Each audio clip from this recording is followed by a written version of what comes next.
Hi, you are watching Not Such Bizarre Advice. Let's make it easy. आज हम बात कर रहे हैं teaching vacancy at RML Lucknow, जिसका ब्राउचर है। उस ब्राउचर के बारे में हम पूरी जानकारी लेंगे। डायरेक्ट रिक्रूटमेंट है, मतलब परमानेंट वैकेंसी है। www.drrmlims.ac.in इस वेबसाइट पर 3rd वीक ऑफ अक्टूबर 2022 पर ये जो इसका लिंक है, जो लिंक है वो एक्टिवेट हो जाएगा। और ये लिंक जो अराउंड एक्टिवेट हुआ है, ये 23-24 अक्टूबर के अराउंड एक्टिवेट हुआ है। और ये लिंक रहेगा आपका 1 महीने तक। 1 महीने मतलब कि ये आप 20 नवंबर आप मान के चलिए, मैक्स 20 नवंबर तक आपको ये काम ख़त्म कर देना है। इस फॉर्म को अप्लाई कर लेना है, ठीक है। जिसके लिए आपको हेल्प डेस्क दी हुई है, ये नंबर और ये ईमेल आईडी है। यहाँ पर आपको इसे संपर्क कर सकते हैं। बाकी मैं आपके सारे डाउट इस वीडियो में क्लियर करने की कोशिश करूँगा। तो टीचिंग वैकेंसी में आपके पास प्रिंसिपल की वैकेंसी है, वाइस प्रिंसिपल की vacancy, associate professor, assistant professor, tutor. Principal जाहिर है एक कॉलेज में एक ही होगा, वाइस प्रिंसिपल भी एक ही होगा। एसोसिएट प्रोफेसर की 2 वैकेंसी है, असिस्टेंट प्रोफेसर 3 हैं, ट्यूटर की 10 वैकेंसीज हैं, ठीक है। कोई दिक्कत नहीं है, आगे बढ़ते हैं। एसेंशियल क्वालिफिकेशन जानना बहुत ज़रूरी है। यहाँ प्रिंसिपल से 15 year experience with MSc degree की रिक्वायरमेंट है, जो होना चाहिए रिकॉग्नाइज्ड यूनिवर्सिटी से कैंडिडेट ने MSc किया होना चाहिए। 15 ईयर का एक्सपीरियंस होना चाहिए, आउट ऑफ विच जिसमें से 12 साल जो है टीचिंग एक्सपीरियंस होना चाहिए, जिसमें से 5 साल आपका कॉलेज प्रोग्राम मतलब आपका BSc नर्सिंग, MSc नर्सिंग, ठीक है, या PhD वगैरह जो है आपका कॉलेज प्रोग्राम में आपने 5 साल दिए होने चाहिए। इसी प्रकार वाइस प्रिंसिपल से 12 साल experience with MSc nursing, 10 years of teaching experience with the minimum 5 years in college program. Associate professor 8 साल experience with MSc degree, recognized university से 5 साल teaching experience, and PhD nursing is desirable. जैसे कि हम देख रहे हैं सभी में PhD is desirable. Assistant professor MSc nursing, recognized university से 3 साल teaching experience, PhD nursing is desirable. Tutor से या तो MSc या फिर और BSc nursing, post basic PC nursing, recognized college से होना चाहिए विद 1 ईयर एक्सपीरियंस। ये बड़ा ही रेयर मौका है, ठीक है, जब जो है BSc नर्सिंग के बाद 1 साल का एक्सपीरियंस होता है टीचिंग, ठीक है, और आपको जो है ट्यूटर की वैकेंसी मिल जाती है। लेकिन ये बिल्कुल भी सही नहीं है, क्योंकि ट्यूटर के लिए PG इज़ मैंडेटरी, ठीक है, इज़ इम्पॉर्टेंट। बिना आप PG के ट्यूटर नहीं होना चाहिए, क्योंकि आगे सारी जो क्वालिफिकेशन देख रहे हैं उसके लिए PG ज़रूरी है। अगर आप एक बार ट्यूटर बन जाते हैं और PG नहीं करते हैं तो आप आपके जो आगे जो है प्रमोशंस के चांसेस नहीं होंगे, आप हमेशा एक ट्यूटर ही रहने वाले हैं। दूसरी बात, ये नियम अभी कुछ हॉस्पिटल्स में है, कुछ कॉलेजेस में है, जो आगे नहीं होगा। इसीलिए ये चीज़ें नहीं होनी चाहिए, पुराने नियम है। और इसी की वजह से शायद इन्होंने पे स्केल में एक कुछ हेरफेर किया, जिस पर हम बात करेंगे। आपको मैंने पहले यहाँ पे बता चुका हूँ कि आपका जो एज लिमिट जो है आपकी, यहाँ आप देख सकते हैं सिर्फ ट्यूटर के लिए 40 साल अपर एज लिमिट रखी गई है, बाकी के लिए 50 साल एज लिमिट रखी गई है। बाकी एज रिलैक्सेशन आपको मिलेगा, जैसे कि मैंने बताया हुआ है। SC ST के लिए S बनता है, ठीक है, and SC/S resemble with 5 years. तो SC/ST को 5 साल का मिलने वाला है। एंड OBC में 3 लेटर आते हैं, OBC, तो OBC को 3 साल का रिजर्वेशन मिलने वाला है, और PWD को 10 साल का रिजर्वेशन मिलने वाला है, ठीक है, रिलैक्सेशन मिलने वाला, सॉरी। और जो रिजर्वेशन आपको मिलने वाला वो खाली यूपी डोमिसाइल वाले कैंडिडेट्स को ही मिलेगा, बाहर के लोगों को UR माना जाएगा, जनरल माना जाएगा। और जो छात्र जो है OBC सर्टिफिकेट दिखाएंगे यूपी से, उनका 6 महीने से अधिक जो है पुराना नहीं होना चाहिए, 6 महीने से कम का ही होना चाहिए OBC सर्टिफिकेट। और जो EWS कैंडिडेट हैं, यदि वो अपना EWS सर्टिफिकेट नहीं दिखा पाते तो उन्हें जनरल की तरह ट्रीट किया जाएगा। अब बात करते हैं पे स्केल की। Pay scale principal and vice principal का आपका पे स्केल होगा लेवल 13A, ठीक है। दोनों का पे स्केल उन्होंने सेम रखा हुआ है, जो अपने आप में अजीब बात है। दूसरी बात है, एसोसिएट प्रोफेसर लेवल 12 है, असिस्टेंट प्रोफेसर लेवल 11 है, एंड ट्यूटर लेवल 8 है। मेरा आज की इस वीडियो को बनाने का पर्पज़ यही है कि ये जो लेवल 8 पे स्केल कर रहे हैं, जो इन्होंने कहीं भी अपने पूरे एडवर्टीजमेंट में एक्सप्लेन नहीं किया है। इसलिए मैं चाहता हूँ कि आप सभी बायकॉट करें। बायकॉट क्यों करें? आज इन्होंने लेवल 10 से लेवल 8 कर दिया। आप समझ रहे हैं, लेवल 8 और लेवल 10। लेवल 10 में आपकी 95,000 सैलरी बनती है, लेवल 8 में आपकी सैलरी कुछ अराउंड 80,000 के आसपास बनेगी, क्योंकि मोटा मोटा आपका जो है कम से कम 15,000 का नुकसान है इसमें। ठीक है, ये कुछ इसी तरह से है जिस तरह से आपको सड़क पर कोई मजदूर आपको मिला, आपने उससे बार्गेनिंग करी, नहीं भाई 10 नहीं 5 में काम करो, और आपने कहा ठीक है मालिक मैं 5 में काम करने को तैयार हूँ। That means you are non branded. ठीक है, आप अगर ब्रांडेड हो, आपका कोई ब्रांड है, आपकी क्वालिटी है, तो आपके प्राइस भी फिक्स्ड होते हैं। तो इट्स लाइक दिस, अगर आप में क्वालिटी है, ठीक है, तो आप क्या लेवल 10 की सैलरी पे काम करेंगे। ठीक है, ना उससे कम ना उससे ज़्यादा। तो this is time to establish your brand, your unique, your expertise, what you are, show off. ठीक है, सो दैट्स वाई आप बाकी वैकेंसीज के लिए तो अप्लाई करिए, लेकिन लेवल 8 के लिए, ट्यूटर के लिए आप अप्लाई नहीं करेंगे। आप एनओ बन सकते हैं, एनओ बनिए। ठीक है, क्योंकि इन्होंने पहले भी, इनके भाई हैं KGMU, जिन्होंने पीछे नर्सिंग इंस्ट्रक्टर के लिए भी लेवल 8 की सैलरी पर पे स्केल पे इन्होंने एडवर्टीजमेंट निकाला था, और इस बार RML ने ये काम कर दिया है ट्यूटर के लिए। जबकि नर्सिंग इंस्ट्रक्टर और ट्यूटर दोनों की जो पे स्केल होता है, लेवल 10 का पे स्केल लगता है, और लेवल 10 के हिसाब से आपकी 95,000 जो सैलरी बनती है। समझ रहे हैं? तो ये इनडायरेक्टली आपकी वैल्यू मार्केट में गिराने का ये प्रयास है। आज लेवल 8 है, कल लेवल 5 भी पे कर सकते हैं।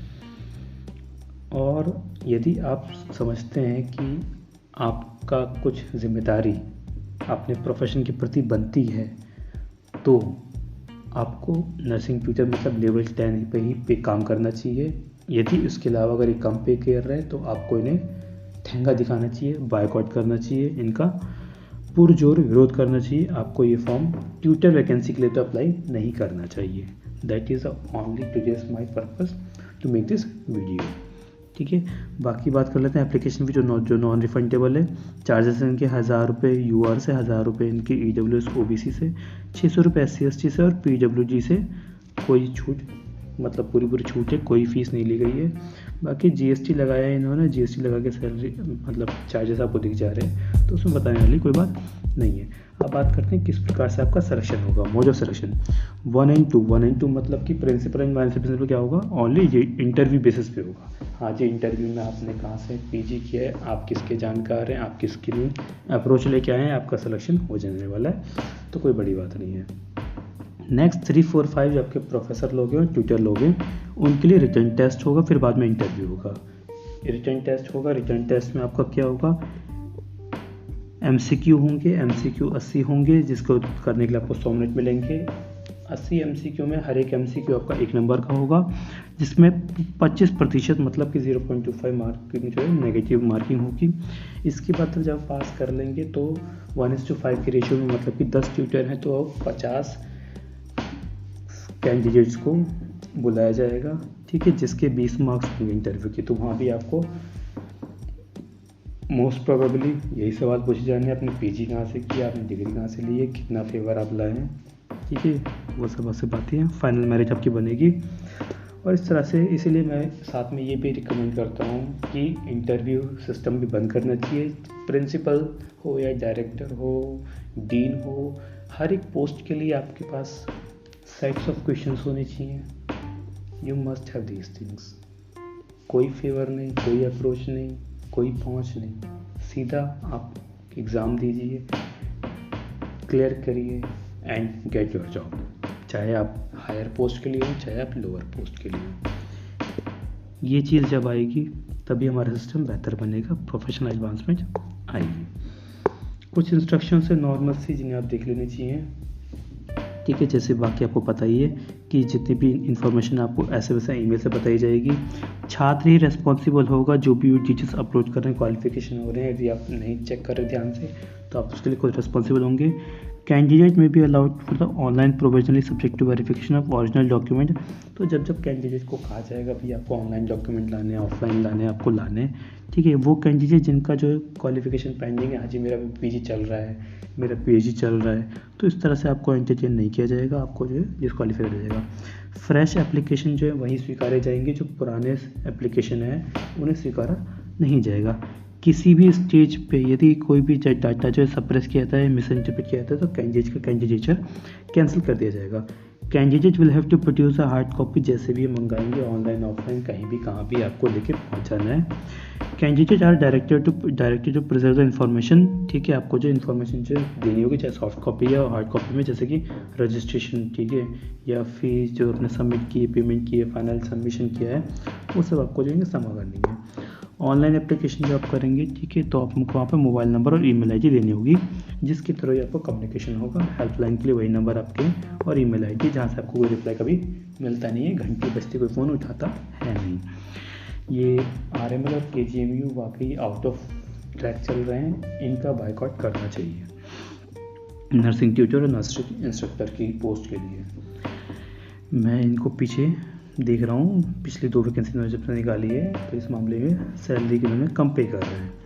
तो डिटेल इंस्ट्रक्शन की बात करें तो आप किस तरह से आपको बात का देखेंगे, तो आपको वेबसाइट पे जाना है drmlims.ac.in, ठीक है, इसके फॉर्म जो अप्लाई होना स्टार्ट हो गए हैं। होम पेज पर जाना है, आपको रजिस्ट्रेशन पे क्लिक करना है। उसके बाद आपको सबसे पहला स्टेप आपको क्या है, और जितने भी डिटेल्स हैं वो पढ़ लेनी है, जो कि हम ऑलरेडी पढ़ रहे हैं, एडवर्टीजमेंट की जितनी इन्फॉर्मेशन देख ले रहे हैं। उसके बाद आपको रजिस्ट्रेशन पे जाना है, वहाँ पे आपको नंबर और ईमेल एड्रेस की आवश्यकता होगी, वो सब डिटेल सबमिट करनी है। सबमिट करने के बाद आपका जो है आपको लॉगिन आईडी जो है इन मोबाइल नंबर या ईमेल एड्रेस पे आपको आ जाएगी, और उसी के माध्यम से आपकी जो बाकी की प्रोसेस कंप्लीट होगी। रजिस्ट्रेशन में आपको क्वालिफिकेशन भरनी है, एक्सपीरियंस भरना है, डेट ऑफ बर्थ भरना है। इंपॉर्टेंट थिंग आपकी जो पासपोर्ट साइज फोटोग्राफ है आपकी 1 MB की होगी, जिसका फॉर्मेट JPG या PNG होगा। Photograph must be taken in the light and clear background. Light and clear background का मतलब, जो कि मैं हमेशा कहता हूँ, आपका हमेशा बैकग्राउंड वाइट होना चाहिए। वाइट मतलब वाइट। सेम सिग्नेचर में आपका 1 MB का साइज़ रहेगा मैक्सिमम। PNG और JPG फॉर्मेट में होगा। सिग्नेचर आपकी बोल्ड ब्लैक इंक, हमेशा मैं कहता हूँ ब्लैक इंक इस्तेमाल करनी है, वाइट पेपर पर इस्तेमाल करनी है। वो आपने कर दिया, अपलोड करने बाकी सारे डॉक्यूमेंट एंड सबमिट कर देना है। प्रीव्यू ले लेना है, प्रीव्यू में चेक करना है सही आ रहा है, ठीक है, नहीं तो एडिट करना है। और अगर आप सेटिस्फाइड हैं, आपने सही से भर लिया, 2 बार चेक करिए, 3 बार चेक करिए, फाइनल सबमिट कर देना है, और स्टेप 2 आपका कंप्लीट होता है। स्टेप 3 में आता है पेमेंट। आपका पेमेंट आपको करनी है। पेमेंट करने से पहले मैं आपको हमेशा कहता हूँ, पेमेंट करने से पहले हमेशा नेटवर्क अपना चेक कर लीजिए। पेमेंट करने के आवर आपने शाम के नॉन वर्किंग आवर होना चाहिए, जैसे कि रात में आप पेमेंट कर सकते हैं, ठीक है, जिस वक्त आपकी डाटा की स्पीड अच्छी होती है। कभी भी आप वर्किंग आवर में पेमेंट करने से बचें। जिस वक्त आपकी जो पेमेंट जो है शाम के वक्त होती है, उस वक्त पेमेंट ना करें। मॉर्निंग आवर में, जैसे आपकी जो ऑफिस आवर 9 to 12 होते हैं, उसमें पेमेंट करने से बचें, ठीक है। तो आपकी स्पीड अगर अच्छी आ रही है तो आप अपना पेमेंट जो है कर सकते हैं। और जब अगर आपको लगता है कि आपकी जो पेमेंट सक्सेसफुल नहीं हुई है, तो आपको दोबारा से लॉगिन करना है अपना टैब। लॉगिन करने का देखना है कि पेमेंट सक्सेसफुल हो गई है, तो उसका आप जो है डाउनलोड कर लेना है, फ्यूचर रेफरेंस के लिए इसको जमा कर लेना है। और फ़ी एक बार जब जमा हो जाएगी तो रिफंड नहीं होगी। किसी भी केस में आप जोर लगा लो, आपका पैसा वापस नहीं आना है। ये आपका वही हेल्पलाइन नंबर और ईमेल आईडी है। कुछ चेकलिस्ट इन्होंने दी है। चेकलिस्ट में इन्होंने क्या है, complete and arrange your application for the future reference, ठीक है। आपको अपना जो है कंप्लीट कर लेना है सब कुछ। आपको सेल्फ अटेस्टेड कॉपी लगनी है, मैट्रिकुलेशन सर्टिफिकेट, एज प्रूफ के लिए, मतलब कि आपकी डेट ऑफ बर्थ क्या थे वही आपको बता चुका हूँ। डॉक्यूमेंट आपकी कास्ट सर्टिफिकेट, EWS आपके किसे लगना है। यदि आप कहीं पर काम कर रहे थे, जाहिर सी बात है काम ही कर रहे होंगे, क्योंकि आपका एक्सपीरियंस केवल PG छात्र हैं नर्सिंग ट्यूटर के लिए जिनसे एक्सपीरियंस की डिमांड नहीं की गई है, तो उनसे नो ऑब्जेक्शन सर्टिफिकेट डिमांड की गई है। NOC जैसे कहते हैं, NOC, no objection certificate. Steps after selection, जैसा कि हमेशा पता है आपको, प्री एम्प्लॉयमेंट मेडिकल एग्जामिनेशन होता है। आपको जो है जॉब के लिए फ़िट होना चाहिए। अगर आप फिट नहीं है तो आपकी जो है जॉइनिंग पेंडिंग कर देंगे, पोस्टपोन कर देंगे, लेकिन कैंसिल नहीं कोई करेगा। इसलिए आप चिंता की बात ना करें। यदि आप फिजिकली फिट नहीं है तो कोई बात नहीं, आप दोबारा कभी फिट हो जाएंगे, ठीक है, इसलिए चिंता की बात नहीं है। अगली मिसलेनियस इंस्ट्रक्शन में क्या है, ओनली इंडियन अप्लाई करेंगे। डेट टाइम वेन्यू जो आपको बाद में प्रोवाइड किया जाएगा। वैकेंसीज जो है, डायरेक्टर अलमाइटी हमारे गॉड जो है वो बिना किसी को कारण बताए भैया अपने जब मन चाहे रात में सपना आएगा और चीज़ों वैकेंसीज को घटा बढ़ा देंगे बिना किसी को बताए, ठीक है। अगला आता है NOC, आपको जो जमा करनी है वही चीज़ हम बात कर चुके हैं, ठीक है। आपको लास्ट डेट से पहले आप इस काम को 20 नवंबर तक ख़त्म कर देना है, ठीक है, ताकि इस मामले में पढ़ना नहीं, कैनवैसिंग नहीं करना, आपको किसी प्रकार डॉक्यूमेंट छेड़छाड़ नहीं करनी है। आपको candidate should not have the convicted by the court of law, ठीक है, आप पे कोई केस वेस नहीं चलना चाहिए। कॉम्पिटेंट अथॉरिटी जो है वो राइट रखती है, ठीक है, अमेंडमेंट, कैंसलेशन और चेंजेस ऑफ द एडवर्टीजमेंट, ठीक है, उसमें कोई भी चेंज कर सकते हैं बिना किसी रीज़न के, बिना किसी नोटिस के। तो इस तरह की में हम यहाँ पे कुछ बातों पर बात करेंगे जिस पर सरकार को ध्यान देना चाहिए। इसलिए कोई ऑटोनॉमी का ये इन्होंने मिसयूज़ किया हुआ है यहाँ पर, ठीक है। तो जैसा कि पहला कॉम्पिटेंट अथॉरिटी जो हमारी है उनके पास राइट है अमेंडमेंट का, कैंसलेशन का और changes of in this advertisement, बिना किसी बताए रीज़न दिए, नोटिस दिए, प्रायर नोटिस में देंगे। कॉम्पिटेंट अथॉरिटी क्या है, इंटरव्यू भी लेगी, किसी को भी वेरिफिकेशन डॉक्यूमेंट करेगी, ठीक है, final and binding on all the candidate, no representation correspondence will be entertain this regard, ठीक है।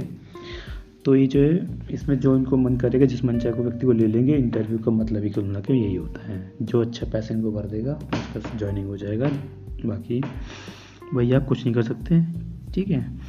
नो टी ए मतलब transport allowance and D A for journalist allowance आपको नहीं दिया जाएगा एग्जामिनेशन के लिए, इंटरव्यू के लिए और ज्वाइनिंग के लिए, ठीक है।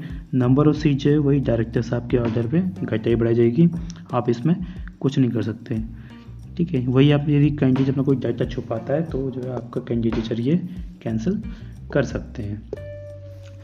किसी भी प्रकार के एगिटेशन, प्रोटेस्ट या स्ट्राइक यदि आप करते हैं तो कैंडिडेट को जो है उसमें जो है अलाउ नहीं किया जाएगा, उसका कैंडिडेचर कैंसिल कर दिया जाएगा। और जो नॉन सेलेक्टेड कैंडिडेट है उनको तो हम बात ही नहीं करेंगे, उनको कोई डील नहीं है, और सही बात भी है, कोई डील नहीं करना है। दिस रूल सब्जेक्ट चेंज, ये रूल क्या है, चेंज भी हो सकते हैं, ठीक है। इंस्टीट्यूट जो है उसके डिसीजन ले सकते हैं टाइम टू टाइम पर, ऑटोनॉमी। डायरेक्टर साहब की बात करें तो ये जो है अपना फैसला लेंगे और इनका फैसला इस मान्य होगा, फाइनल होगा, और कोई अपील जो है नहीं मानी जाएगी। लो जी, फोर्स मेजर का मतलब है जो आपका जो एग्ज़ाम है वो पोस्टपोन हो सकता है, कैंसिल हो सकता है, जिसकी वजह से छात्र को कोई भी नुकसान होता है तो इसके लिए जो संस्थान है, इंस्टीट्यूट है, वो रिस्पॉन्सिबल नहीं होगा। तो वो इन्होंने डिस्क्लेमर दे दिया है कि जो है साथ में एक और कंटेंट ऑफ ब्राउचर, जो ब्राउचर हम पढ़ रहे हैं इन्फॉर्मेशन के लिए, गाइडेंस के पर्पज़ के लिए केवल है, ये लीगल पर्पज़ के लिए नहीं। कल को आप वैसे कोर्ट में चले जाओ कि हाँ जी आपने लिख के भेजा था, हमने तो इसे फॉलो किया है, तो ये पर वहाँ भी वैलिड नहीं माना जाएगा।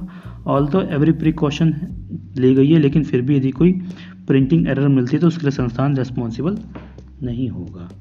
तो इस प्रकार से उन्होंने सारी बात कह दी है। तो एक फ्यू ले लेते हैं कि आपको जो है अप्लाई करना है, लिंक मैं आपको डिस्क्रिप्शन में दूंगा, पीडीएफ का भी लिंक मिल जाएगा आपको, और आपको जो ये एप्लीकेशन लिंक भी आपको मिल जाएगा, वहाँ से आप अप्लाई कर सकते हैं।